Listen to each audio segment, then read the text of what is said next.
Lo que estás a punto de escuchar es algo que sacudió hasta los cimientos de la política de Florida, y que tiene a los republicanos sudando frío esta noche. Imagínate esto, en el mismo vecindario donde vive el presidente más poderoso del mundo, en el mismo distrito donde está Mar-a-Lago, la mansión dorada de Donald Trump en Palm Beach, los demócratas acaban de ganar una elección. Así, de frente, sin pedir permiso, en el patio trasero de Trump. Y eso, amigo, no es un accidente. Es una señal. Una señal enorme de lo que puede estar llegando en noviembre. Bienvenidos. Si eres nuevo por aquí, dale a ese botón de suscribir ahora mismo, porque en este canal no te traemos noticias tibias, te traemos la realidad tal como está pasando.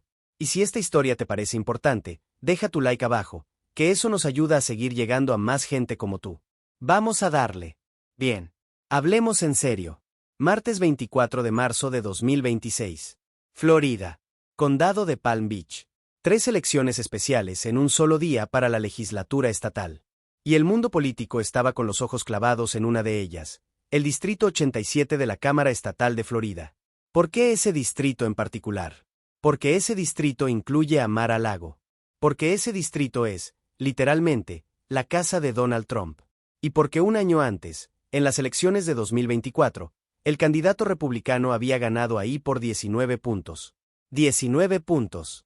En política, eso no es una ventaja, eso es una muralla.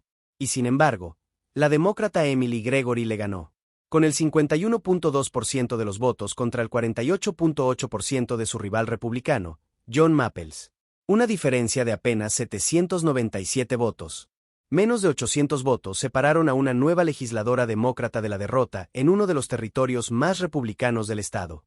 Y ese margen ajustado, esa diferencia pequeña, tiene un significado político enorme.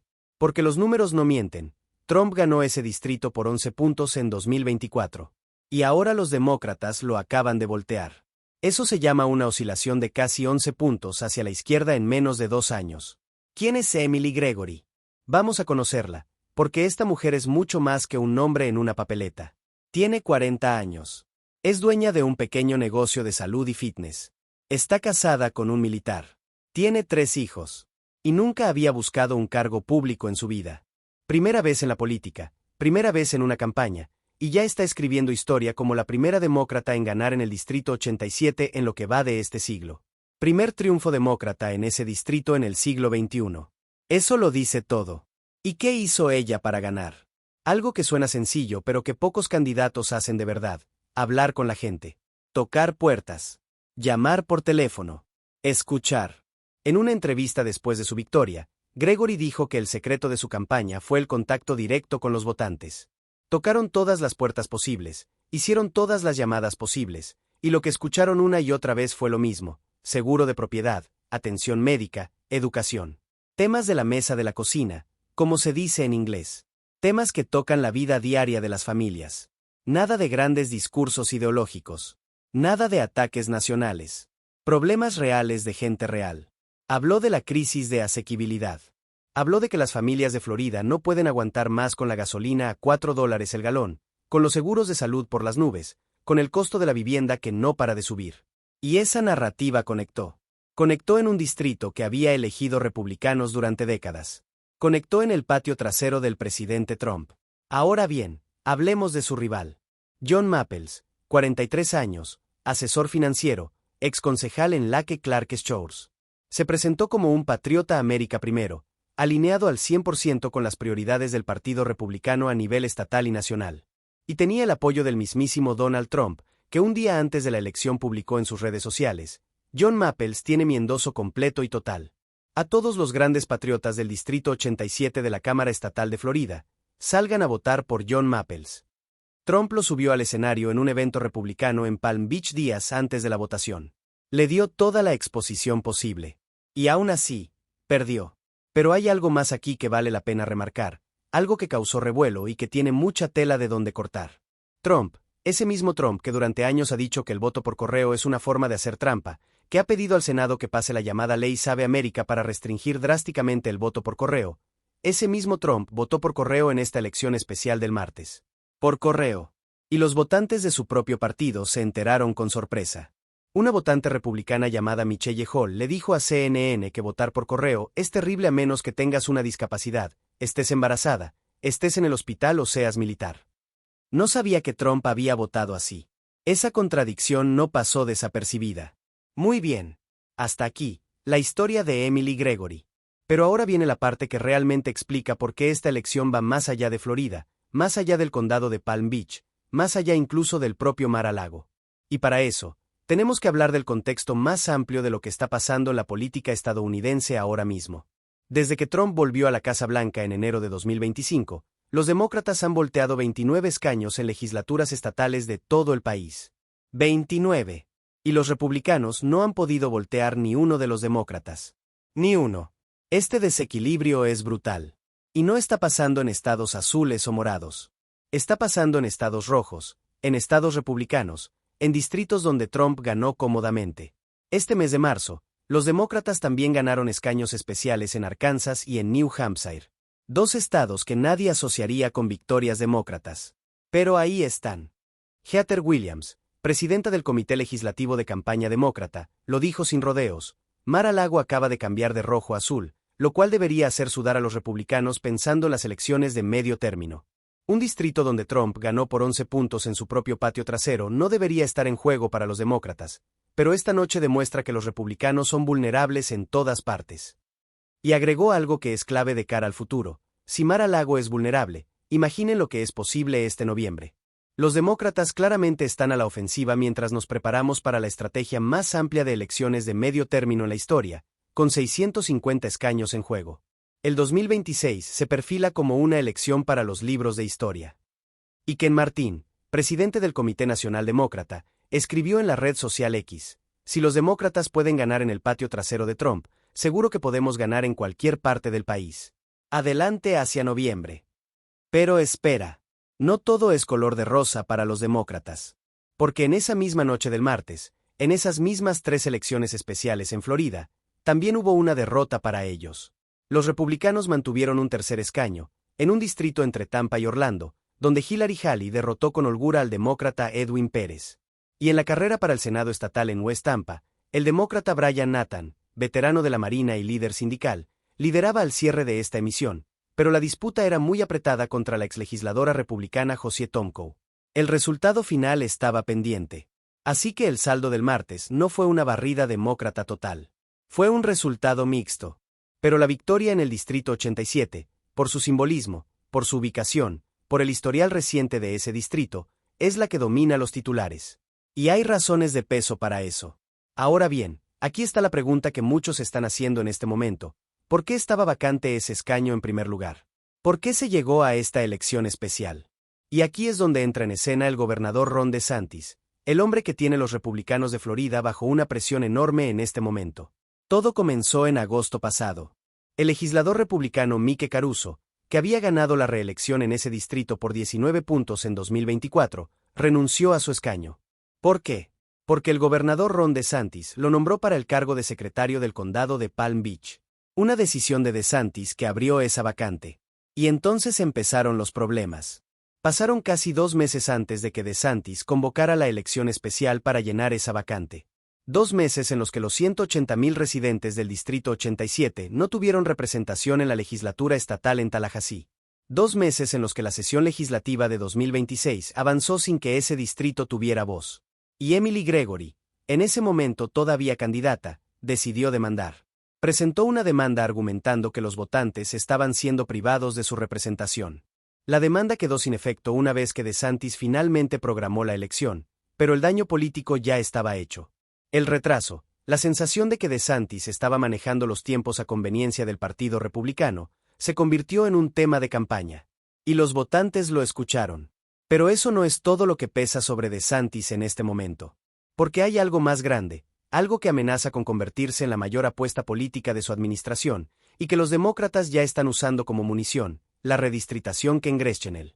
Agárrense, porque esto es complicado pero fundamental para entender lo que viene. A principios de enero de este año, DeSantis anunció que convocaría una sesión legislativa especial para el mes de abril, específicamente para redistribuir los distritos del Congreso Federal en Florida. ¿Qué significa eso en palabras simples? Significa redibujar las líneas de los distritos electorales para darle ventaja a un partido. Los republicanos lo llaman corregir la representación. Los demócratas lo llaman por su nombre, gerrymandering. Y en Florida, eso tiene un problema legal muy serio. Porque en 2010, más del 60% de los votantes de Florida aprobaron una enmienda constitucional que prohíbe expresamente el gerrymandering partidista y racial. Se llama la Enmienda de Distritos Justos.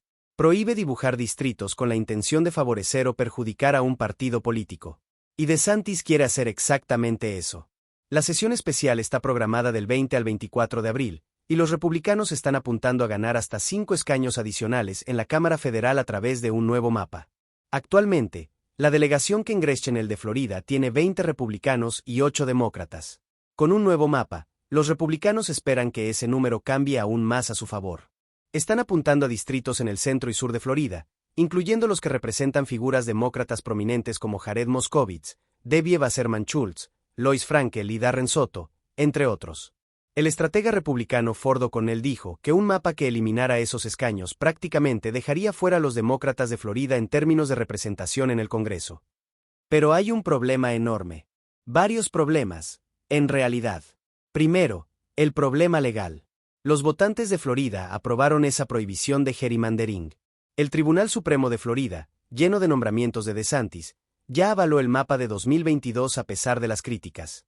Pero los demócratas y grupos de derechos de votación ya presentaron demandas en cortes estatales y federales para bloquear la redistritación. Segundo, el problema político. Algunos republicanos mismos advierten que redibujar el mapa de manera agresiva podría tener consecuencias no deseadas, debilitando distritos republicanos vecinos. El estratega demócrata Christian Ulbert señaló que si los republicanos van tras el escaño de Moskowitz, podrían poner en riesgo los de María Elvira Salazar y Carlos Jiménez, republicanos de Miami. Tercer problema, el momento. DeSantis vinculó parte de su justificación para la redistritación a un fallo pendiente de la Corte Suprema de los Estados Unidos sobre la Ley de Derechos Electorales, en el caso Louisiana versus Calais.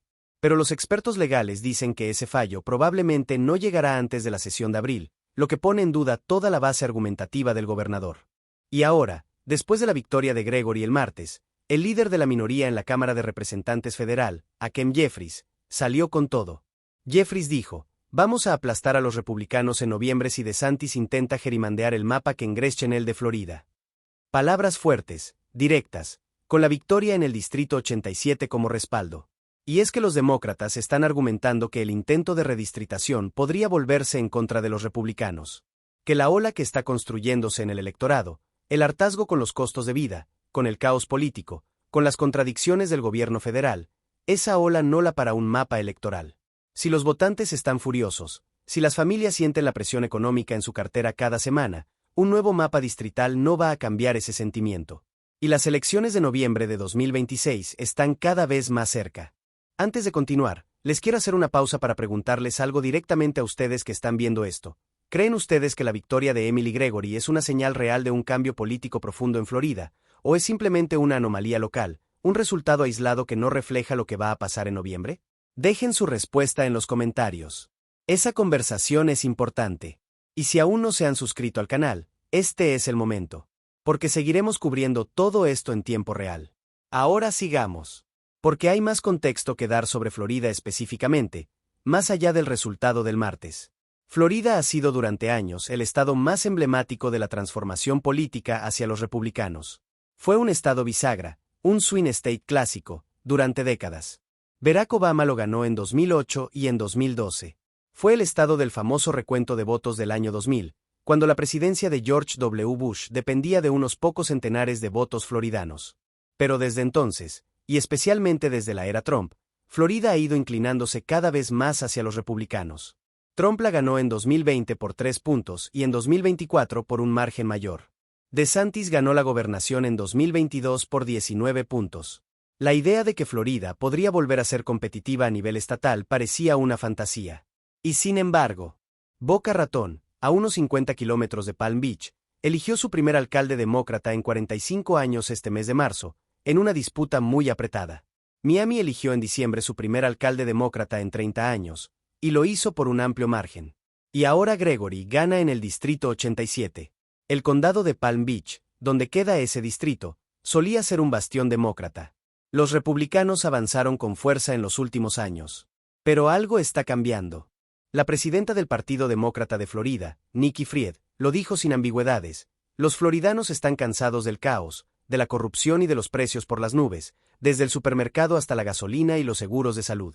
Están eligiendo líderes confiables como Emily para estabilizar las cosas y traer de vuelta soluciones de sentido común, enfocadas en las personas.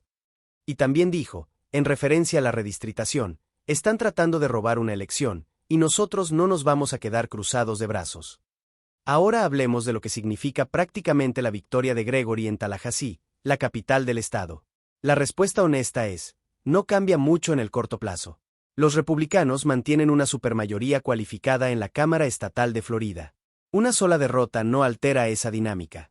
Emily Gregory tendrá un mandato provisional hasta fin de año, y la expectativa es que compita de nuevo en las elecciones generales de noviembre por un mandato completo de 2 años. Un reencuentro con John Maples en las urnas parece muy probable. Y hay mucho que sucederá en Tallahassee antes de eso. La legislatura todavía tiene que aprobar el presupuesto del estado antes del 1 de julio.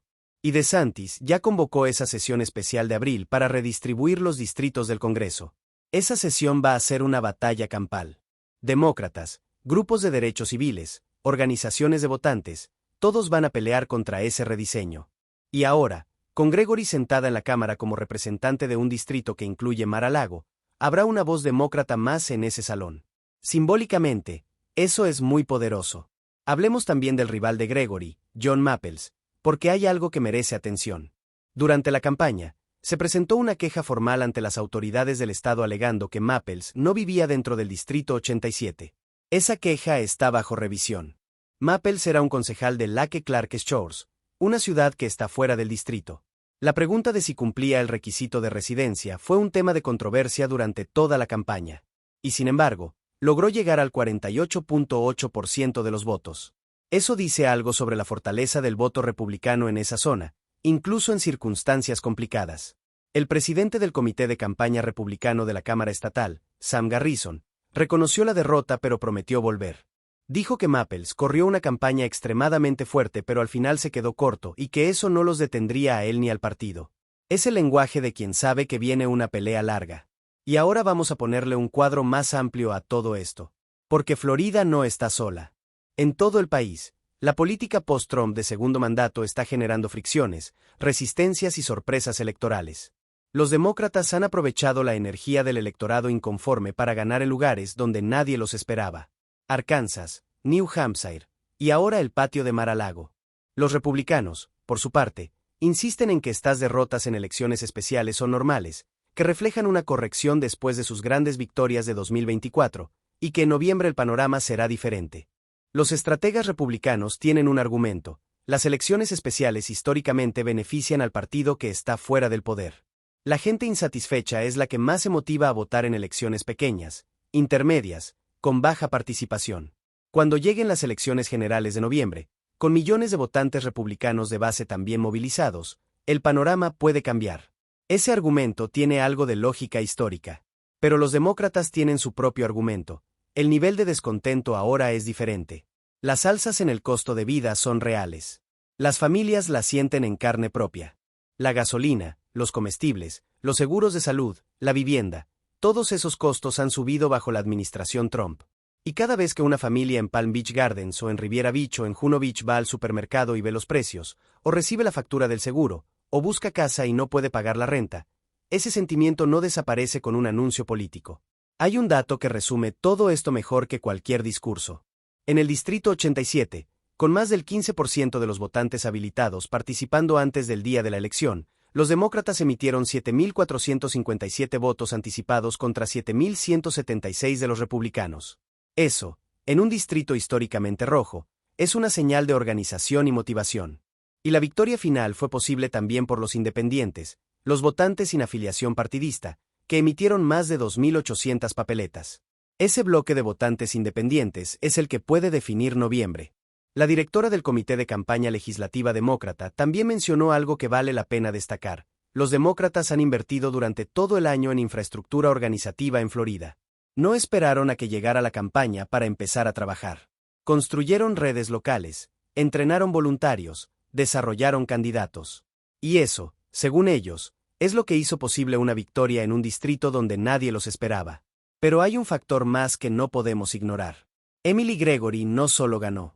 Ganó de una manera que la convierte automáticamente en un símbolo nacional.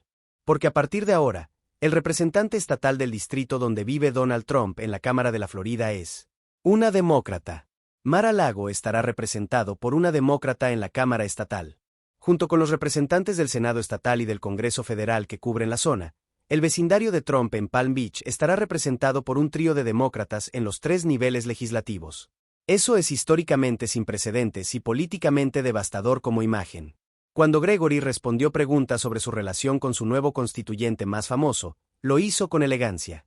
Dijo que estaría dispuesta a tener una conversación con cualquier persona, incluido Trump. Todos los 180,000 residentes del Distrito 87 son mi prioridad si tengo la suerte de servir. Los trataré a todos con el mismo peso. Y sobre Mar-a-Lago específicamente dijo, mis pensamientos sobre mi constituyente más famoso son que trabajaré igual de duro por cada uno de los habitantes del Distrito 87 sin elevar a nadie por encima del resto. Clase. Eso es clase política.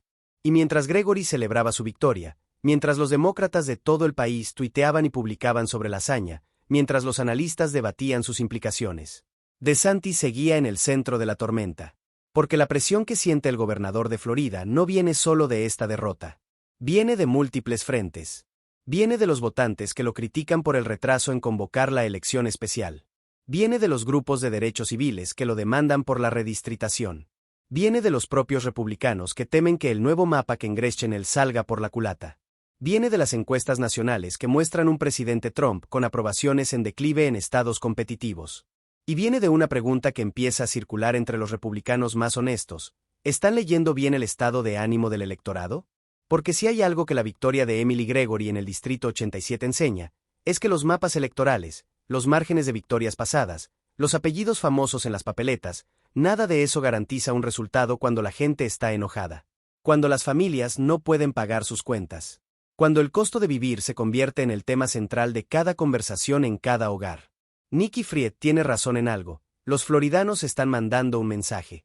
Y ese mensaje, escrito con 797 votos de ventaja en el patio de Mar-a-Lago, es uno que los republicanos van a tener que leer muy cuidadosamente antes de noviembre. El panorama de aquí a las elecciones de medio término no es simple.